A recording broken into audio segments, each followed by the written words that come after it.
Ok, estamos aqui para mais um vídeo no canal e hoje iremos falar sobre as últimas horas de Keith Moon.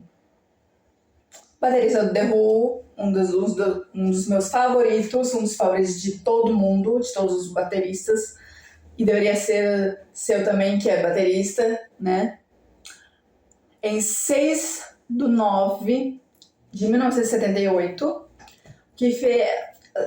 Se você vê os documentários, vê o documentário de Últimas Horas, ou sobre a vida do Keith Moon, até ler o livros assim, que falam sobre ele, você vai ver que todo mundo que conhecia o Keith falava bem dele.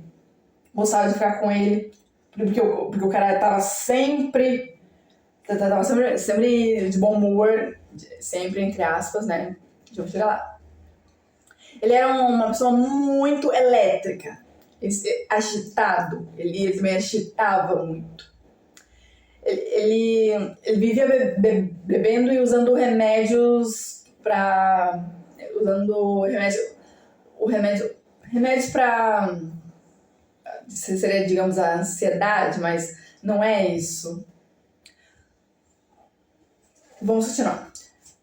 Era um baterista excelente, agitado e nada comum.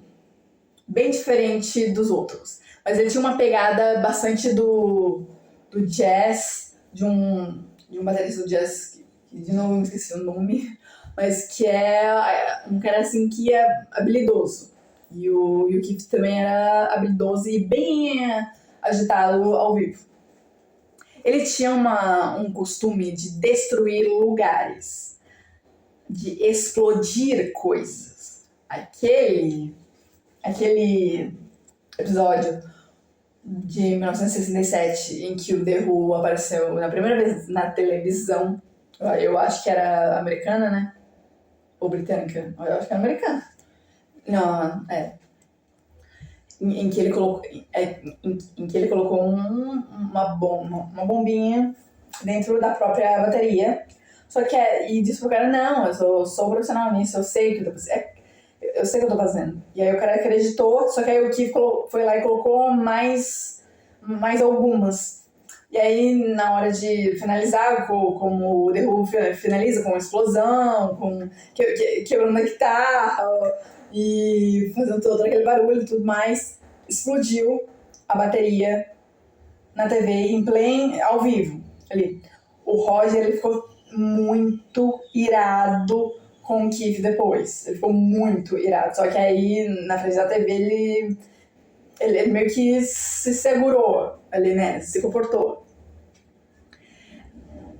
E ele era uma pessoa tão piadista. Ele era uma pessoa tão, assim, da galera, que qualquer um que falasse com ele gostava de ficar com ele. Qualquer um. Quase todo mundo... Ele dava peça quase em todo mundo.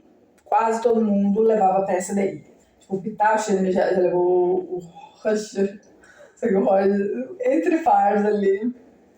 O John também era um daqueles que participava de algumas peças em que o Keith dava, tipo aquela do hotel, de explodir todos os canos do hotel. Os dois causaram prejuízo muito. Tanto que a gravadora teve que pagar esse prejuízo, mais de milhões, entendeu? E aí ele sempre conseguia atrair essa atenção. Só que desde novo, de jovem, a família dele relata que ele sempre foi um garotinho lá diferentão. Ele sempre foi aquele que queria fazer algo mais, que queria explodir, que queria algo mais. E aí ele conheceu ele começou a escutar música, aí conheceu a bateria, aí começou a gostar da bateria, começou a investir nisso, aí começou a ter aulas e tal, e aí teve uma... Ele já estava numa banda, Só que aí teve uma noite que ele tava vendo uma banda e que o The Who precisava de um baterista. Que o The Who na época não era chamado The Who, era The Tribes. Depois virou The Numbers, aí virou The Who, sabe? E aí ele viu os caras, ele ouviu os caras, assim, ele ficou... ele ficou... Vou me candidatar. Aí virou pro Roger e disse: quer ver eu tocar melhor que todos esses caras?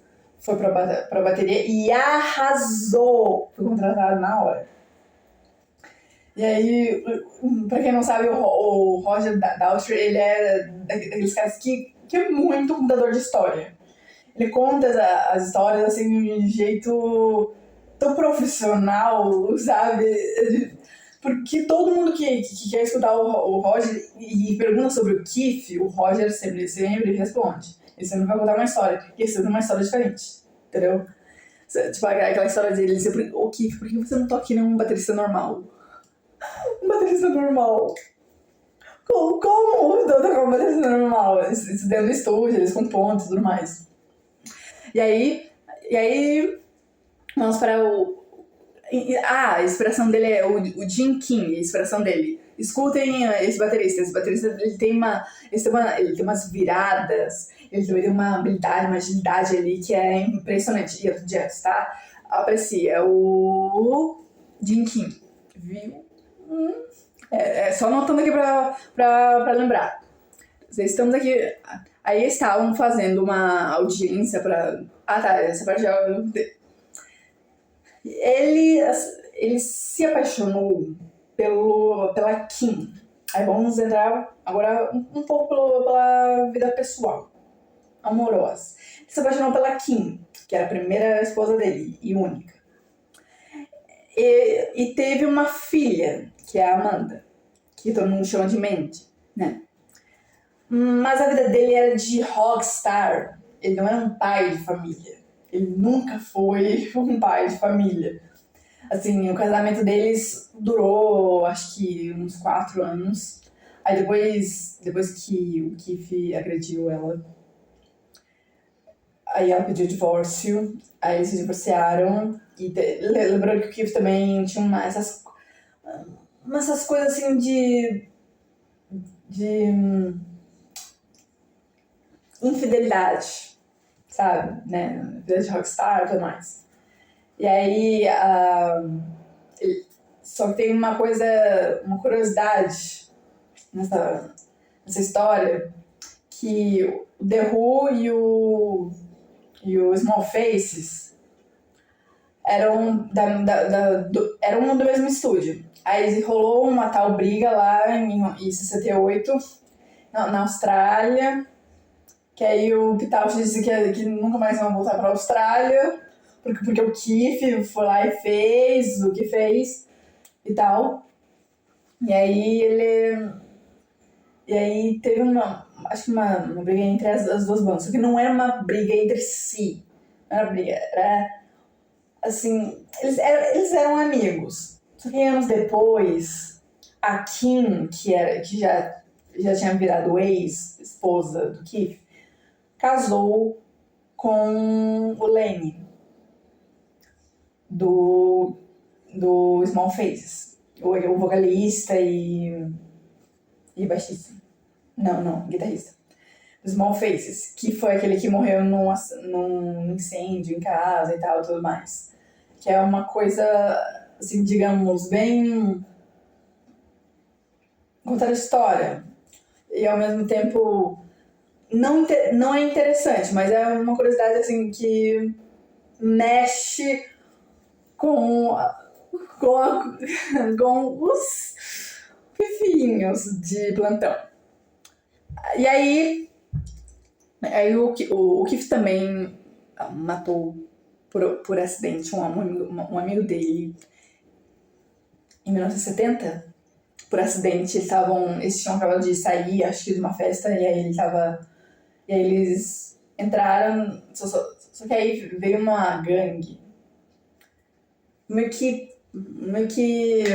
discutir ali com eles, não sei o que, mas discutir alguma coisa. Aí o Keith entrou dentro do carro, só que aí colocaram o Keith para o volante. Keith no volante, gente. E aí o amigo que tava lá fora tava tentando resolver, só que aí acabou que não deu certo e o Keith ficou sem mão ali. Ele não sabia o que fazer. E sem querer ele acabou atropelando e matando o próprio amigo. Sem querer, por acidente. Depois da separação dele com a Kim, ele se tornou uma pessoa com mania. Com mania. Ele tinha uma mania. Ele sempre tinha uma mania ali. Uma mania com a Amanda, com a filhinha dele, que na época tinha 7 anos. Em 1975, seu disco solo e único foi lançado só com covers. E os bastidores são muito engraçados porque ele tá o tempo todo bebendo e ele desafina muito. Ele não servia pra ser vocalista, pra ser cantor, ele não servia. Ele é só baterista mesmo, tá, gente?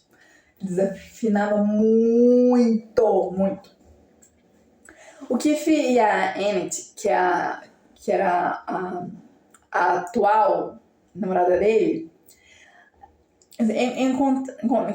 encontraram o Paul e a Linda McCartney em um bar naquele dia e tudo mais pra conversar, tirar um papo, assim, tipo. E lá também tinha o Kenny Jones, tinha uma galera ali famosa que se encontrava ou pra falar sobre trabalho ou pra falar sobre a vida, os dois, e coisas da vida. E aí, com essa presença ali do Keith junto com a namorada, que na época eles estavam assim, ele estava planejando assim impedir ela em casamento, que ele já tava um tempo juntos. Mas aí não aconteceu por conta da morte. E naquele dia aconteceu que ele misturou heroína e misturou cocaína, depois misturou remédios e aí bebeu mais ainda. Bebeu mais ainda, só que dentro do estúdio ele tentava ao máximo ficar sóbrio. Só que ele não conseguia. Porque no estúdio, quando eles estavam gravando Who Are You, que é o último disco com ele não conseguia acertar. Ele tava sem coordenação, sabe? E aí ele acabou... o Pitalf mesmo, teve uma parte que ele ficou assim, se você fazer isso de novo, se você não acertar dessa vez, eu te demito. Eu faço você sair da banda.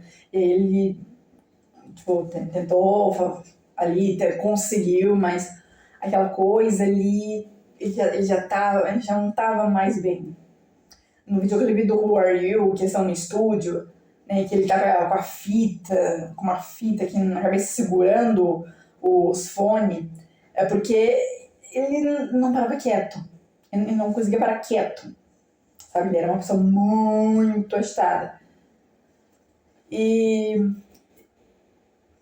nessa época ele já estava se deteriorando, ele estava acima do peso. E aí na capa do Who Are You, ele sentado, a ideia era esconder a barriga dele.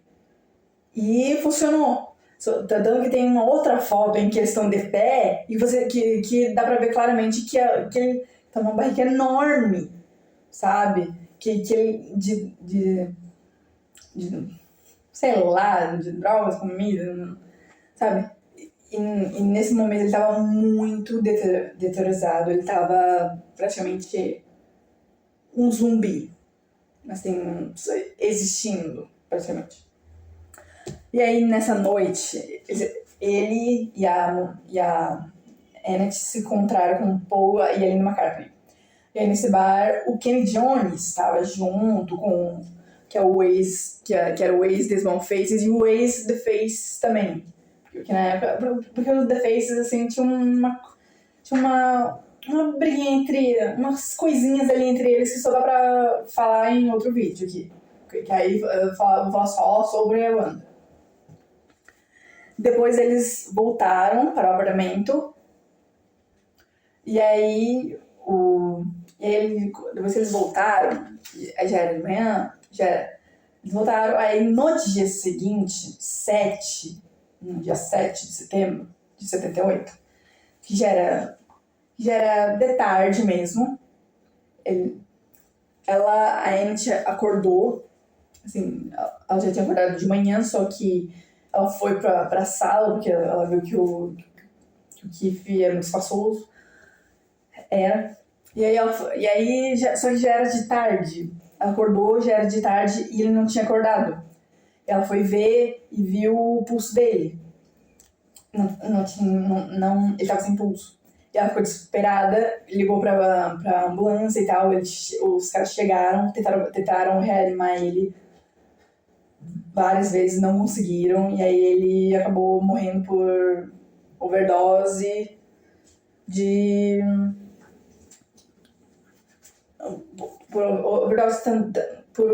por overdose mesmo. Overdose, que é a mistura de vários produtos químicos junto com remédio e demais.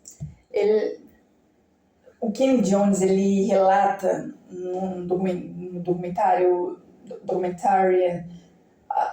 The Last Hours of Keith Moon, que ele foi a última pessoa que o Keith viu, não sendo a namorada, assim, mas ele foi a última pessoa, sabe? E aí só com o documentário, ele já começa, o documentário ele já começa assim, falando muito bem dele, sabe? Que o Kane, mais o Alice Cooper, ele tem outras pessoas, mais managers, amigos e tudo mais. Ele fica, o Kane, ele é, não sei, o Kenny Jones, ele depois que o Keith morreu, ele teve que substituir o Keith Moon. Só que o Keith Moon, substituir o Keith Moon é muito difícil. E na época, ele só conseguiu mesmo entrar no The Who e pegar o lugar do Keith tanto para homenageá-lo e também para evoluir como baterista, como ele mesmo, o próprio Kenny Jones. E depois que ele disse que o Kenny Jones foi a última pessoa que o Keith viu, que viu o Keith vivo, que o próprio Kenny Jones foi a última pessoa que viu o Keith vivo, foi uma coisa muito... Como é que eu vou dizer isso pra vocês? Foi uma coisa muito pesada. Tanto que o Kenny, ele é sentimental porque ele também já perdeu um filho, sabe? História pra outro vídeo. Mas aí, vamos lá. Assim, com uma vida toda cheia de coisas, o Keith Moon, ele foi muito importante como baterista. Todo mundo cita ele, todo mundo elogia ele, todo mundo tem uma história que tem uma história com ele. E aí você entende que, cara, o cara foi foda, mas ele tava sempre no limite. E é uma coisa pra lembrar aqui. Eu gosto muito do The Who. Eu amo o The Who. Eu amo o Keith Moon. De verdade. Ele foi um homem incrível. Teve seus altos e baixos. E morreu aos 36. Acho que era aos 36, E eu queria saber a sua opinião sobre o Keith Moon. Eu sei que nessa parte do vídeo eu fiquei bem assim, porque, cara, o Kenny Jones foi o último a ver o Keith vivo. Imagina como ele se sentiu, sabe? É uma coisa tão forte e tão sentimental que, sem sombra de dúvidas, ele nunca mais vai esquecer. Nunca. Então, muito obrigada pela sua participação, pela sua audiência e eu vejo vocês na próxima.